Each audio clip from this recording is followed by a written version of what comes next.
Find out just how much Google knows about you. Maria Bartiromo reports from Inside the Mind of Google, December 3rd on CNBC. First in business worldwide.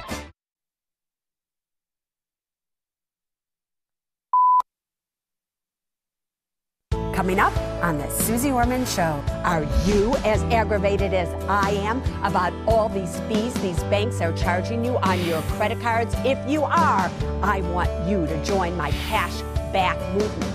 Listen up as to what I want you to do about it. Also, in the past, Ms. Orman used to say, don't use department store credit cards. Are you kidding me? Not anymore. And you asked me, can I afford it? I want to move out of my mom's house into a $900 luxury apartment. Can I afford it? I get that one. You want to be on your own. You want to bring people home and have a good time and not have to worry about it, right? Exactly. I knew it.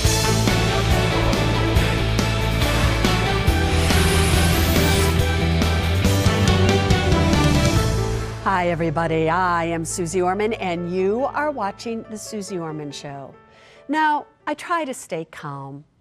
Really, I try to just tell you what you need to know in a low-key way when I can. But there are some times where I really get so irritated that I don't know what to do about it. And tonight happens to be one of those nights. Oh, yes. Oh, yes. The banks, they are still getting to me. The banks and these credit card fees, they have gone fee frenzy on you and on me, and it is driving me nuts. What are they talking about?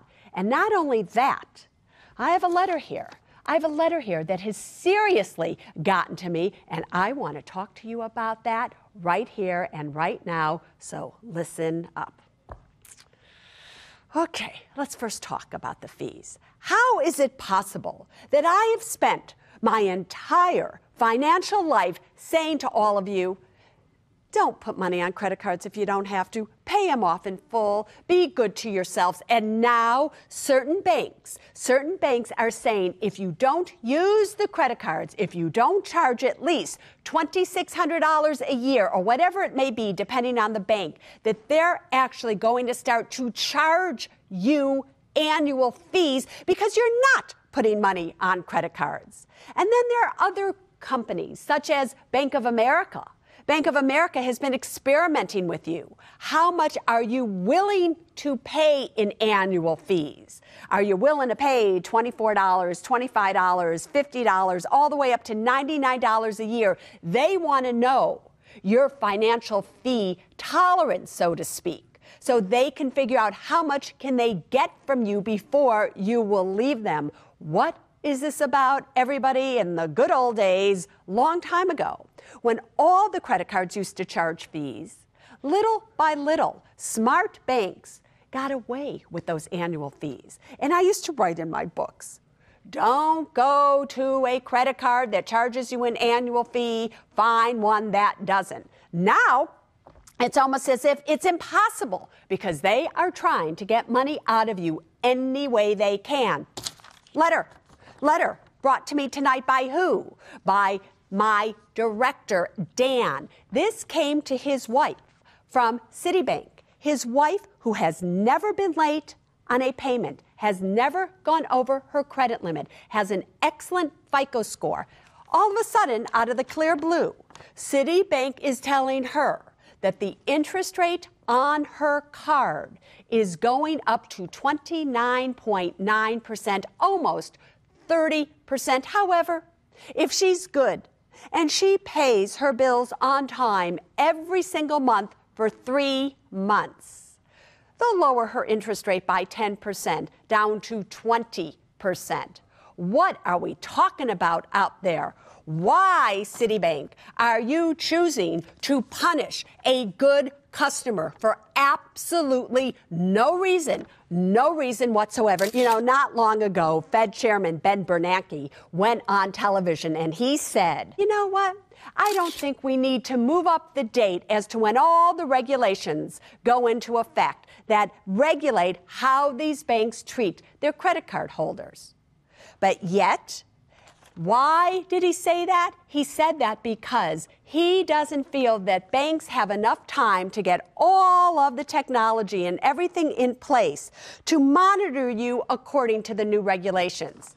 However, this letter here, do you know how the 10% works? According to Citibank, if you pay on time every month for 3 months, they will then go back and credit you that 10%. And if you don't, they won't. What kind of technology does that take? How long did that take you to set up Citibank?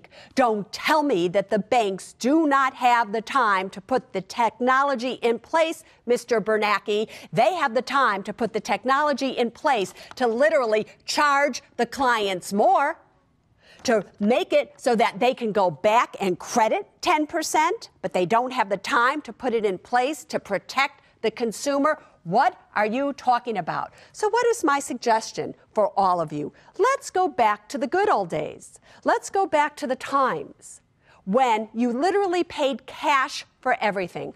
That's right, cash. Stop using your credit cards altogether. If you stop using your credit cards altogether, there won't be these interchange fees that Visa and everybody makes every time you use it.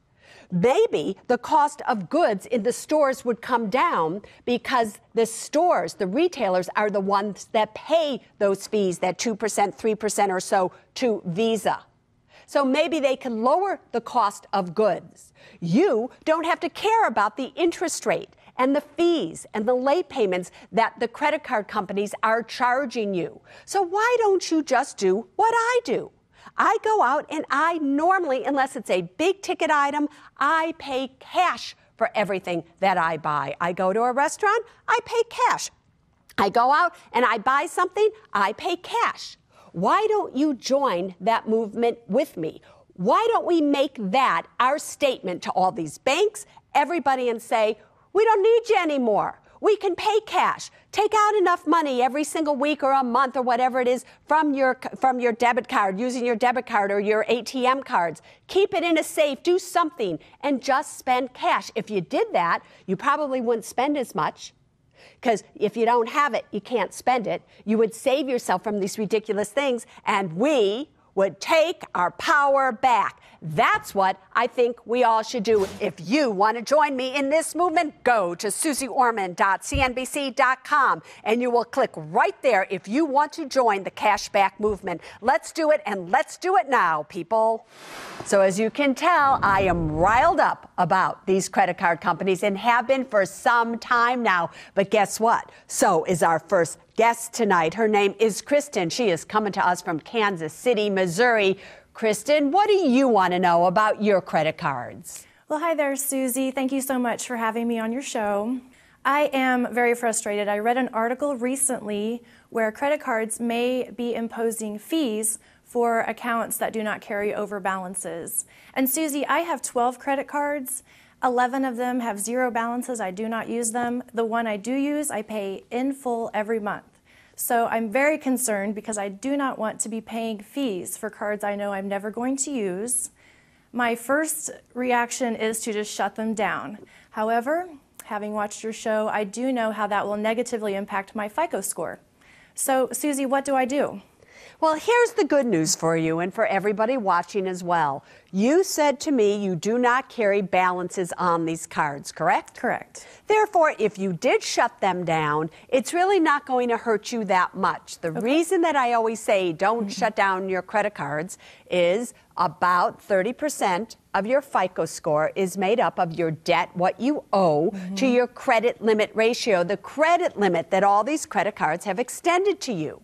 But if you don't owe any money on these credit cards, you have a zero debt balance. So zero of one credit card with a $5,000 limit or zero of 12 credit cards with a $40,000 credit limit is essentially the same. 10% of your FICO score is made up of your credit history, but who cares about it? Eventually it will adjust. Another thing, however, I looked at the 12 credit cards that you have. Many people may be in the exact same situation as you. 10 of the credit cards that you have are from department stores. Yes. They aren't going to charge you fees. Department stores actually are more intelligent than banks. They want you to use their credit card. They want you to come in and charge in the hopes that you will not pay them off every month. Because if you don't pay them off that month, department stores have always charged 21%, 23% interest. Here's the travesty. Now, credit card companies that use Visa, MasterCard, they're not charging 21 or 22%. Oh, no. They're charging 30%, 31%, 32%, and they're charging you fees. Now, in the past, Ms. Orman used to say, don't use department store credit cards. Are you kidding me? They have a higher interest rate. It makes no sense. Use your card that's a Visa. Use a 4.99% interest rate. Not anymore. It may just be in some of these circumstances that your department store credit cards may be at a lower interest rate than these banks with these Visa and these MasterCards that have taken you up so high. So do not close down your store credit cards, number one. Number two, your two credit cards, your Visa card, I think it's a Visa, correct? And then you have one other. You have a large credit limit on those two. Yes. If I were you, until they do charge you a fee, until something changes, I would stay right there. Okay. However, as I've been saying lately, you might want to think about looking into a good credit union where you can do, if you need to, a balance transfer. In fact, you might just want to do it anyway to, as a sympathy move for all the other people out there that, in my opinion, are being screwed by these banks. You might just want to do it as a sympathy move and go to a credit union, a good one that isn't connected with a bank, because some credit unions, their cards can be connected with banks, believe it or not. But anyway, you might want to look at that and see if the time comes or before that, should you do a balance transfer with a credit union that one day is not going to charge you a fee. They're not going to raise your interest rates. They're not going to do the things that I've been talking about, how I started tonight's show. Got that? Rebecca in Nebraska, you are on the Susie Orman Show. Hi, Susie. Thanks for taking my question. Anytime. Well, this is my question. My husband and I thought we did the right thing, and it's really backfired. We put $18,000 of back taxes on a credit card that was at 1.9%.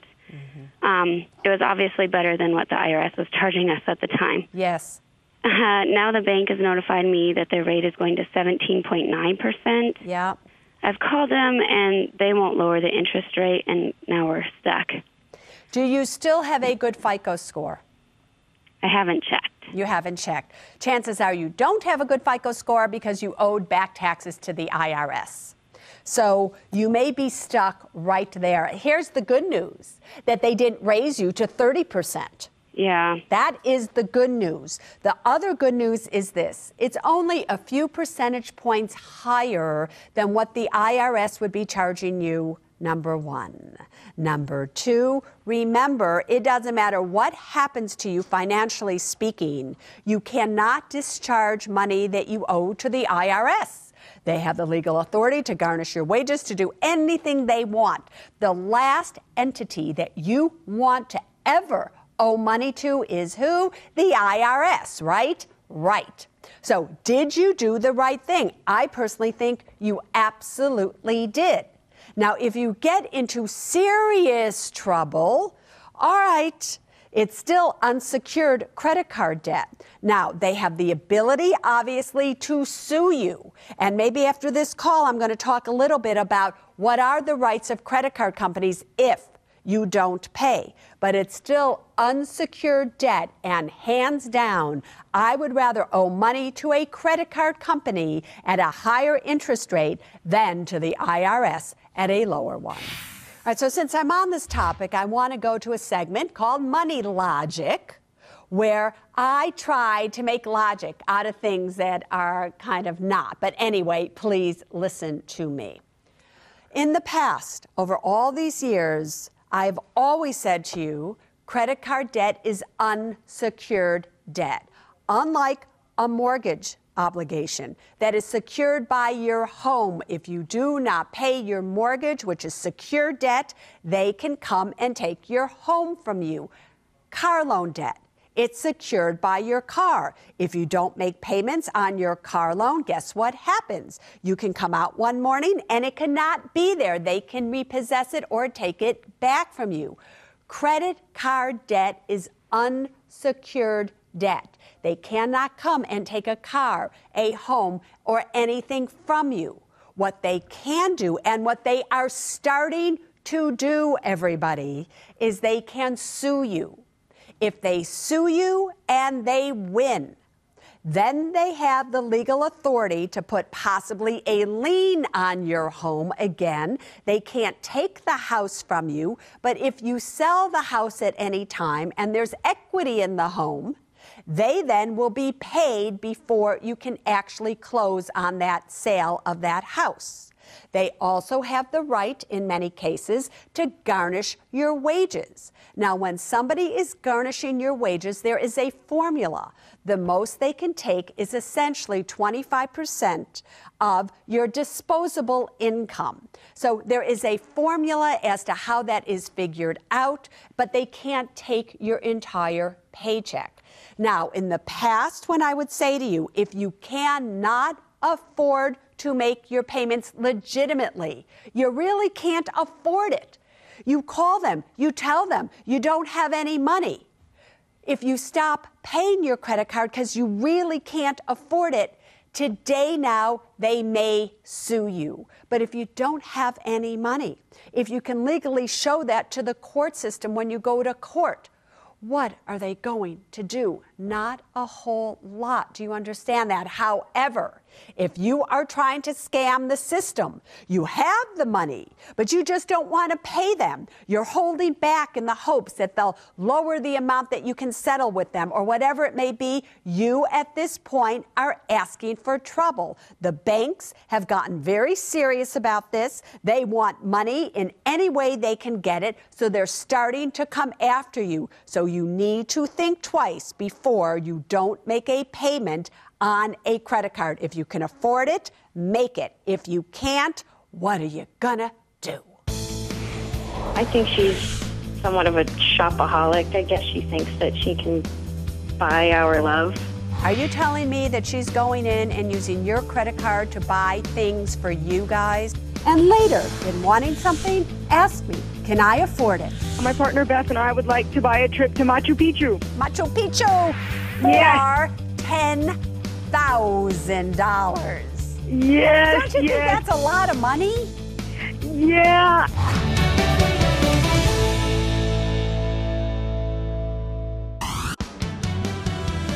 Hey, want to know what's on my mind? Come on, everybody, come tweet with me. Go to twitter.com/Susie Orman Show. Come on, you can do it. And the Susie Orman Show will be right back. Welcome back to the Susie Orman Show. Let's go to Pennsylvania. Megan, you are on the air. Good evening, Susie. I was a victim of identity theft, and the thief was my mother. She has no credit of her own, so she's been using mine. She's able to take a credit card in my name, and the company had no problem doing this without verifying my identification. Yeah. I called the company, and they said the only option was to contact their fraud department. Yeah. I filed a police report, but I'm conflicted because it's my mother, and I don't want her to lose her job, nor do I want her to go to jail. She's been making the minimum payments, but it's obviously hurting my credit. So the question is twofold. Shouldn't the credit card company take some responsibility, and how do I get this off my credit report? Megan, how old are you? 26. How long ago did she steal your identity? She's been doing it for probably about 6 years. And is she a single mommy? Yes. What does your mother do for a living? She works as a teller. As a teller at a bank? Yes. And don't you find that funny? I mean, we have to get a little humor out of that, don't you think? Yeah. That's a little funny if you think about it. Oh, of course, a bank teller who steals her daughter's identity. Here's the thing. I understand that she's hurting your credit. let's talk about how much has she hurt your heart? A lot. A lot. So, and have you talked to her about this? Yes. And what did she tell you? Did she tell you why she did it? I don't know. I know she feels really guilty about it, and it's, I don't know. It's all right. So, angering subject. So let me ask you this. It happened around the time, did it not, when your father left her, yes? Yes. And she was probably in a situation where she did not know what else to do. Has she continued to use that credit card? Did she charge it up at one point and now she's trying to pay it off? Is she continuing to steal your identity, or did she do it this one time? Tell me more. She's continuing to do it for years. So meaning she's continuing to charge on the credit to open up other credit cards in your name? This is the last one. I closed the card, so she hasn't been using it recently, but I'm constantly afraid that she's opening other ones. So you're constantly having to check your credit report with your mother. And she is not the type that has gotten what this is doing to you. She cared. How old is she? She's 64. And so she's doing this out of total desperation, or do you feel like she's doing this because she really doesn't care about you? I think she's somewhat of a shopaholic. I guess she thinks that she can buy our love. All right. And like that. And are you telling me that she's going in and using your credit card to buy things for you guys, her children? Mostly. Mostly. All right. Here's what you need to do. You need to become the adult in this situation. You need to tell her that you called in to the Susie Orman Show. You need to tell her that you are now at the point, and you and Susie have agreed, that either she stops this right here and right now. She's going to be given one more chance, because everybody deserves, especially a mommy who's 64 years of age, deserves one more chance. She is either going to stop it right now, she's going to clear up all of this debt, but if you find out that she charges one more charge on your credit card in your name, you're going to close them all down. If you find out that she opens up one more credit card in your name, you are going to the police with this. You are going to charge her. You are going to do everything in your power to get her to financially wake up. Because if she doesn't wake up at 64, she's going to be doing this at 74, 84, and you aren't going to be 20 some odd years of age. You're going to be 40 some odd years of age, and she is going to have destroyed your financial life, and you cannot allow her to do that. Do you hear me? Up next, you can't afford to miss. Can I afford it? I want a beautiful, fun wedding. And so we're wondering if we can afford a $30,000 wedding. We make up $5,000 combined that we take home. Yeah. Also, give it to me. I would like to go on a fabulous 7-day spa vacation in the desert. I make $2,500 a month in take home.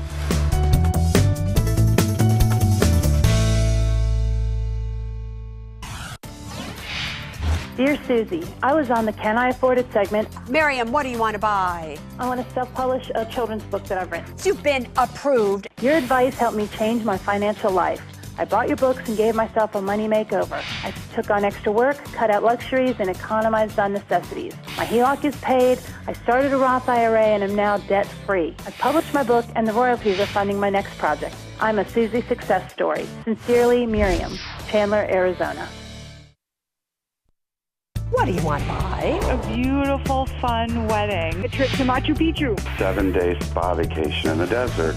Welcome back, everybody, to the Can I Afford It segment, your favorite segment, America's favorite segment, where you call in, you tell me what it is that you want to buy, and I tell you if you can afford it or not. Are you ready? Let's begin. Michael, what do you want to buy? Hey, Susie, thank you for taking my call. Anytime, Michael, give it to me. I would like to go on a fabulous 7-day spa vacation in the desert. You want to spend $4,200 for 1 week for somebody to just kind of rub you down? Have you ever done it before? No, I haven't. I've been on all kinds of vacations, and 2010 is going to be my year. I want a healthy, relaxing, rejuvenating week. But you know, it's funny. You said you want a healthy, rejuvenating week. You didn't say 2010 was going to be your year where you want to be healthy and wealthy. What about wealthy? Anyway, besides the point, show me the money. Okay, I make $2,500 a month in take home. So you want to work for 2 full months for 1 week at a spa? You got it. Yeah. Did you think about it that way? 2 full not months. really, but 2 full months for 1 week at a spa. Let's do the math on that one. Go on. Okay, I have about $1,340 a month in expenses. Yeah. I have 0 debt. Yeah. No debt at all. I have $140,000 in liquid savings. Yeah. $20,000 in investments. Yeah. And I have $90,000 in my retirement account. And you are 45 years of age. And you want to know if you can afford a weekend or a week at a spa, right? You got it. I need it. You need it, don't you? How bad do you need it? You need it bad. Now, I won't ask you why you need it, but okay. I'm sorry to say you have been approved. Because your expenses are so low. You can afford this. Boyfriend, continue to spend low, save high, and go and relax and have a good time. Julianne, what do you want to buy? Hi, Susie. Thanks for taking my call. Anytime. I just got engaged recently to a wonderful man. Don't tell me you want an engagement ring. No, but I want a beautiful, fun wedding. And so we're wondering if we can afford a $30,000 wedding. Well, let me tell you what you've got going for you already in your favor. You said we are wondering if we can afford. You know what I hate? I hate when married-to-be couples call in and somebody says, I'm wondering, or we're wondering if I can afford. You used we, so we all the way to the bank. Show me the money. Okay, well, we make up $5,000 combined that we take home. Yeah. Our expenses run around $3,600 a month. Yeah.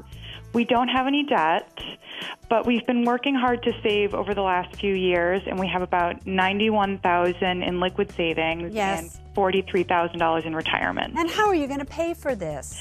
So we're going to dip into our savings for this. And that will leave you only $60,000, though. Yeah, I know. All right, so let me make this easy for you. Let me get it over quick. You have been approved because that is still more, your $60,000 than 8 months of emergency fund. You've done a great job doing it. You're only 27 years of age. Go and get married in the fashion that you want, girlfriend. I love that. All right, Sandy, what do you want to buy? We've had 2 yeses so far. Excellent. I like that track record. Hi, Susie. Hi. Thanks for having me on the show. Anytime.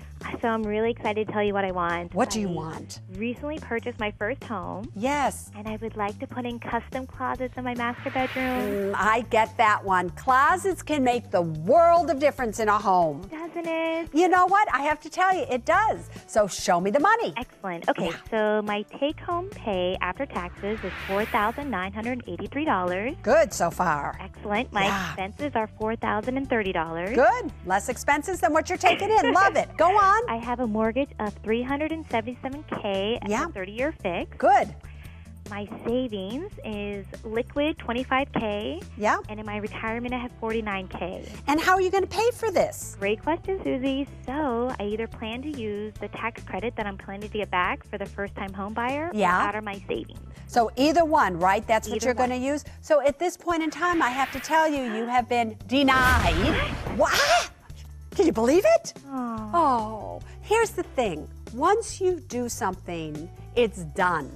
Yeah. The money's already spent, and you don't have 8 months of emergency funds socked away at this point in time. It is mandatory that you do that, because all the closets in the world aren't going to save you. But once you've done it, it's done. Excellent. You're in trouble, but you can always do it. So after you have your 8-month emergency fund, then get your closet, but not before then. Denied, as I said. All right, Joanne, what do you want to buy? Hi, Susie. My partner Beth and I would like to buy a trip to Machu Picchu. Machu Picchu for $10,000. Yes. Don't you think that's a lot of money? Yeah, I do. It is. I mean, the plus of it is that the $10,000 does include everything: flight, tips, hotel, food. So you have planned this out. You have planned it out to the penny. Is that correct? Yes, I have, Susie, because I'm very meticulous like that. I love that. How long you been with your partner? We've been together now 6 years. Love that. Show me the money. Yes, ma'am. All right. We have a combined income of $4,500. Yeah. We have our mortgage at 20-year ARM, $192,000 left on it. We have $17,000 in savings, $157,000 in investments, and $18,000 in a Roth IRA retirement account. And how are you going to pay for this?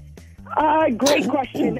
We have planned to, we were saving for it because we're not going immediately. We're going in a few months, and we actually already have half of it saved for. So we really have $5,000 more to go. So and that money hasn't been included in the numbers that you gave me, or they have been? Yes, they have been. They have been. But you have $157,000 in investments that you could get at any time you wanted, can't you? Yes, that is true. That is true. So here's what I'm going to tell you. As much as I love that you've been together for so long and you love each other and you've been meticulous with money, I'm sorry to tell you that you have been approved. Because I do think, I went over this, I kept going back and forth with you on this one, but I have to tell you, when I looked at everything, given that the investments are outside of a retirement account and what's going to be happening in Machu Picchu, they're going to be redoing it and you're not going to be able to see it in the next few years the way it is right now. Girlfriend, if I were you, I would go for it, and you can afford it. All right, Marissa, what do you want to buy? Okay, Susie, I'm a college graduate. I have a great job that I love, but there's one problem in my life. I want to move out of my mom's house into a $900 luxury apartment. Can I afford it? I get that one. I get wanting to move out, especially when you're 23 years of age, right? That's how old you are? Yes, I'm 23. You want to move out of your mama's. You want to be on your own. You want to bring people home and have a good time and not have to worry about it, right? Exactly. I knew it. $900 a month doesn't seem like that much to ask for. Show me the money.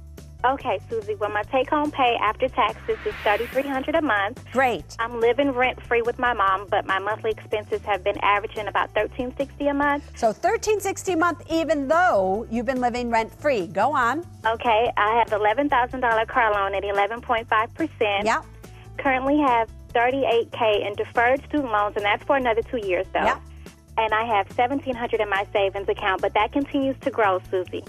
All right, so you want to know if you can afford $900 a month rent, right? That seems simple, especially since you're making $3,000-something a month, correct? Correct. You've been denied, and here is the reason. You listen to me, and you listen to me closely. Yes, ma'am. For you to move into an apartment, you need first and last month rent in most cases. You don't have that when it's $900 a month. Moving into an apartment is just not moving into an apartment. You have to buy furniture, you have to buy plates, you have to buy all of these things. Now we have to increase your expenses because now you're going to be buying food, you're going to be paying for electricity, you're going to be paying the telephone bill, you're going to increase your expenses from what you're paying right now. When you do an apartment, you're going to go up another $1,300, $1,400, $1,500 a month. You're going to be taking everything that you bring home for this apartment. Are you kidding? You stay with your mother and you enjoy the fact that you got to do it. Hey, you want to go be with somebody? Oh, go to their house. You're not bringing them home to your mama's. Want to be part of the Can I Afford It segment? Oh, yes, I can be strict, can't I? All you have to do is go to my website, SusieOrman.com, and you will find right there what you need to know to come and be with me. Oh, yeah, be with me right here. So if everything else is on track, is the main thing that's bothering you is that he is giving more money to this one child? And why do you think that he's doing that? I have never gotten a good answer for that.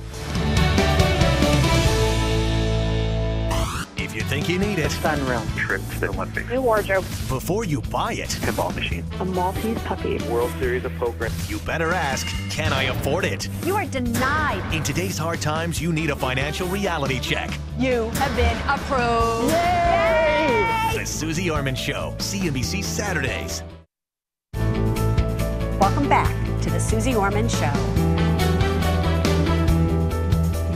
Let's head on off to South Carolina. Missy, you are on the Susie Orman Show. Hi, Susie. Thank you for taking my call. Anytime.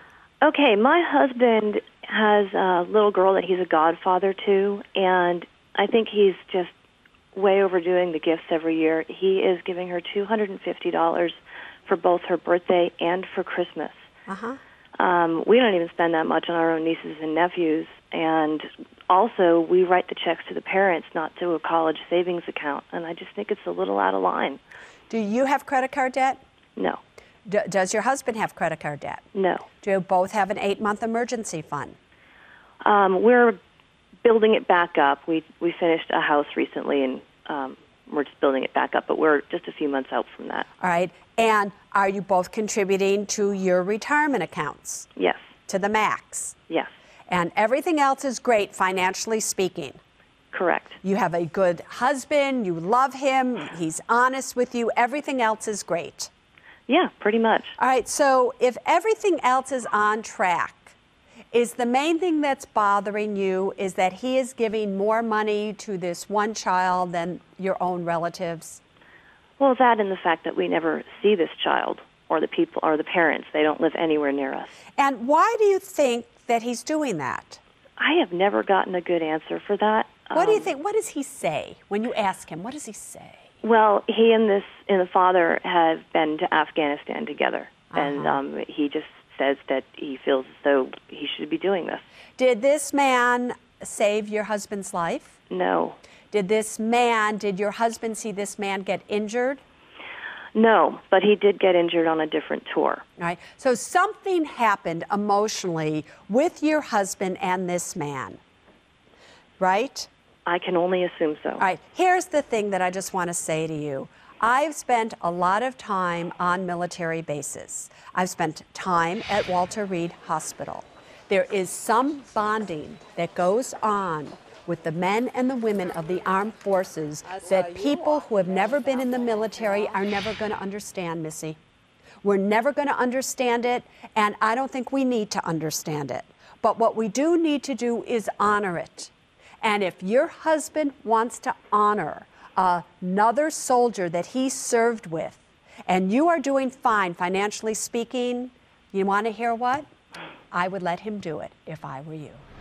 You know, since I just mentioned the fact that I went to Walter Reed, I'm going to show you right now, this wasn't planned, so we're just going to get this up and do it for you. I want to show you a little bit of the footage that we took while I was there. So here you are, you're dealing with getting your body back together and all that. Do you worry about money? Is money an issue while you're doing this? So you're not even thinking about that at this point in time, is that correct? I just want to get better. You just want to get better. Well, you're doing it, aren't you? You both look like you're doing pretty strong. And, yeah, you're getting there. Thank you both for everything that you do. To say that it is an extraordinary place, to say that the men and the women that are there, their injuries, which are very severe injuries, are being taken care of in an extraordinary way is putting it mildly. The thing that I found most fascinating is every single soldier that I spoke to, want to know what their dream was? Their dream was to go back and serve again. They wanted to go back to what's called the theater, where they actually were injured. Thank you for all that you did. Thank you for coming. Yeah, do you want to go back? Yeah, I want to go back to active duty. Yeah. What is with all you got? Do you want him to go back? Active duty, yeah, not to Afghanistan, no. No, but I'll break his other leg if he tries to go back to Afghanistan. He's not going back. So when you say active duty, you just want to go back into but you'd like to go back to Afghanistan. I'd like to finish the tour. But all I want to say is this, to every single man and woman out there that is serving in the military, from the Susie Orman Show, we salute you. Up next, email. I wonder how that must have happened in the wash. See it? Lou, for some reason, wants to show America that he has a hole in his T-shirt. Okay, I personally think.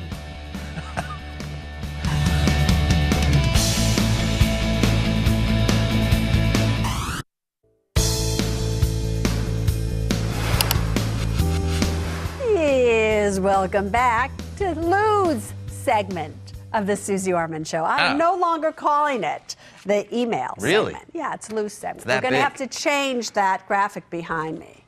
Rather than Dear Susie, it should say Dear Lou. What do you think about that? Well, nobody asks me a question. Well, I'll tell you why. The few shows in the past when you haven't appeared, for whatever reason, either we've run long or you had some meeting to go to. Sure. Oh, my little tweeters. Oh, they have been upset. Where's Lou? Where's Lou? God forbid Lou should be here. They're looking for gossip. They really don't. They're looking for, like, did he get fired? Did he hurt his back? Yeah, it's like, what's with Lou? Could be but something anyway, like that. He's here. How are you? I'm good. How are you? Good, I see. Yeah, I'm just whatever. going, do you always wear your T-shirt out, or is it usually tucked in? No, it's usually out. Look, you can see the holes in it. This one has holes. That one, are you telling me, Lou, that you are I just noticed it just now when I looked down. the same T-shirt, but it now has a hole in it? Yeah, I wonder how that must have happened in the wash. See it? Can y'all get that?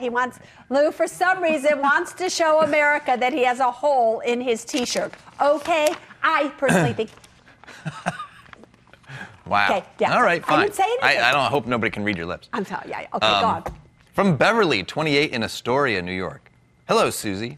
I let an ex become a second user for my 2 credit cards. They ended up with an enormous balance. Both amount to almost $10,000. Now that we have separated, he refuses to pay for the balances. I would like to know what options I have besides paying off a debt that is not mine. What do you mean the debt is not yours? Beverly, the debt is yours because the credit cards are in your name. Doesn't matter who charged on them. You gave an ex permission to do so. So that's kind of like your financial scar that you will never, ever forget in the future, that if this happens to you again, do not ever give anybody your credit cards to charge on. If somebody wants to charge, let them go out and get their own credit card. But you are not to be somebody's financial savior. So here is what you need to do. You're going to need to pay it off. There isn't anything else that you can do, I'm so sorry to say. Something, huh? Truth.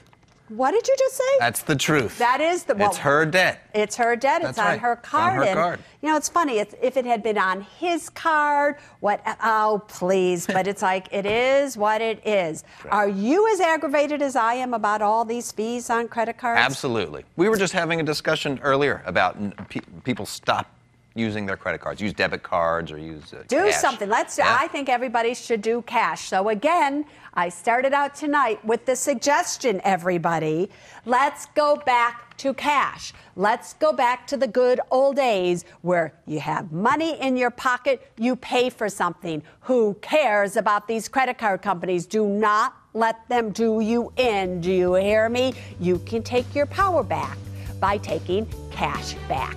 Got it? So until next Saturday night, there is only one thing that I want you to remember when it comes to your money, and it is this: people first. Do you hear me, banks? Do you hear me, banks? People first, then money, then things. Now you stay safe. I have the Hospital Commander's coin from Walter Reed with our torch, our emblem on it to give to you. So I would like you to present you with that. Thank you so much. An honor, you know.